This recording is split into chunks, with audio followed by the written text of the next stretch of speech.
بسم اللہ الرحمن الرحیم۔ السلام علیکم۔ ایک بار جبرائیل علیہ السلام نبی کریم صلی اللہ علیہ وآلہ وسلم کے پاس آئے تو آپ صلی اللہ علیہ وآلہ وسلم نے دیکھا کہ جبرائیل کچھ پریشان ہیں۔ آپ نے فرمایا جبرائیل کیا معاملہ ہے کہ آج میں آپ کو غمزدہ دیکھ رہا ہوں؟ جبرائیل نے عرض کی اے محبوب صلی اللہ علیہ وآلہ وسلم، کل میں اللہ پاک کے حکم سے جہنم کا نظارہ کر کے آیا ہوں۔ اس کو دیکھنے سے مجھ پہ غم کے آثار نمودار ہوئے ہیں۔ نبی کریم صلی اللہ علیہ وآلہ وسلم نے فرمایا جبرائیل مجھے بھی جہنم کے حالات بتاؤ۔ جبرائیل نے عرض کی جہنم کے کل 7 درجے ہیں، ان میں جو سب سے نیچے والا درجہ ہے اللہ اس میں منافقوں کو رکھے گا۔ اس سے اوپر والے 6 درجے میں اللہ تعالیٰ مشرک لوگوں کو ڈالیں گے، اور اس سے اوپر 5ویں درجے میں اللہ سورج اور چاند کی پرستش کرنے والوں کو ڈالیں گے۔ 4تھے درجے میں اللہ پاک آتش پرست لوگوں کو ڈالیں گے۔ 3سرے درجے میں اللہ پاک یہود کو ڈالیں گے۔ 2سرے درجے میں اللہ تعالیٰ عیسائیوں کو ڈالیں گے۔ یہ کہہ کر جبرائیل علیہ السلام خاموش ہو گئے تو نبی کریم صلی اللہ علیہ وآلہ وسلم نے پوچھا جبرائیل آپ خاموش کیوں ہو گئے؟ مجھے بتاؤ کہ پہلے درجے میں کون ہوگا؟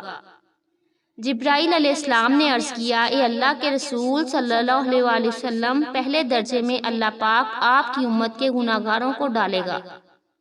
جب نبی کریم صلی اللہ علیہ وآلہ وسلم نے یہ سنا کہ میری امت کو بھی جہنم میں ڈالا جائے گا تو آپ بے حد غمگین ہوئے اور آپ نے اللہ کے حضور دعائیں کرنا شروع کی۔ 3 دن ایسے گزرے کہ اللہ کے محبوب مسجد میں نماز پڑھنے کے لیے تشریف لاتے، نماز پڑھ کر حجرے میں تشریف لے جاتے اور دروازہ بند کر کے اللہ کے حضور رو رو کر فریاد کرتے۔ صحابہ حیران تھے کہ نبی کریم صلی اللہ علیہ وآلہ وسلم پہ یہ کیسی کیفیت طاری ہوئی ہے۔ مسجد سے حجرے جاتے ہیں، گھر بھی تشریف لے کر نہیں جا رہے۔ جب 3سرا دن ہوا تو سیدنا ابو بکر رضی اللہ تعالیٰ عنہ سے رہا نہیں گیا۔ وہ دروازے پہ آئے، دستک دی اور سلام کیا، لیکن سلام کا جواب نہیں آیا۔ آپ روتے ہوئے سیدنا عمر کے پاس آئے اور فرمایا کہ میں نے سلام کیا لیکن سلام کا جواب نہ پایا، لہٰذا آپ جائیں، آپ کو ہو سکتا ہے سلام کا جواب مل جائے۔ آپ گئے تو آپ نے 3 بار سلام کیا لیکن جواب نہ آیا۔ حضرت عمر رضی اللہ تعالیٰ عنہ نے حضرت سلمان فارسی رضی اللہ تعالیٰ عنہ کو بھیجا، لیکن پھر بھی اسلام کا جواب نہ آیا۔ حضرت سلمان فارسی رضی اللہ تعالیٰ عنہ نے واقعے کا تذکرہ حضرت علی رضی اللہ تعالیٰ عنہ سے کیا۔ انہوں نے سوچا کہ جب اتنے عظیم شخصیات کو اسلام کا جواب نہ ملا تو مجھے بھی خود نہیں جانا چاہیے، بلکہ مجھے ان کی نور نظر بیٹی فاطمہ رضی اللہ تعالیٰ عنہا اندر بھیجنی چاہیے۔ لہٰذا آپ نے حضرت فاطمہ رضی اللہ تعالیٰ عنہا کو سب احوال بتا دیا۔ آپ حجرے کے دروازے پر آئیں، ابا جان السلام علیکم۔ بیٹی کی آواز سن کر محبوب کائنات اٹھے، دروازہ کھولا اور سلام کا جواب دیا۔ ابا جان آپ پر کیا کیفیت ہے کہ 3 دن سے آپ یہاں تشریف فرما ہے؟ نبی کریم صلی اللہ علیہ وآلہ وسلم نے فرمایا کہ جبرائیل نے مجھے آگاہ کیا ہے کہ میری امت بھی جہنم میں جائے گی۔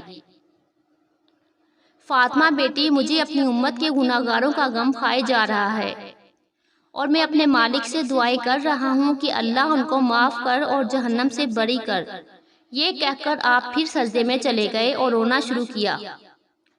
یا اللہ میری امت، یا اللہ میری امت کے گناہگاروں پہ رحم کر، ان کو جہنم سے آزاد کر۔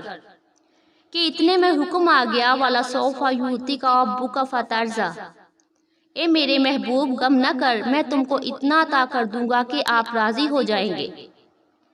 آپ خوشی سے کھل اٹھے اور فرمایا لوگو، اللہ نے مجھ سے وعدہ کر لیا ہے کہ وہ روز قیامت مجھے میری امت کے معاملے میں خوب راضی کرے گا، اور میں نے اس وقت تک راضی نہیں ہونا جب تک میرا آخری امتی بھی جنت میں نہ چلا جائے۔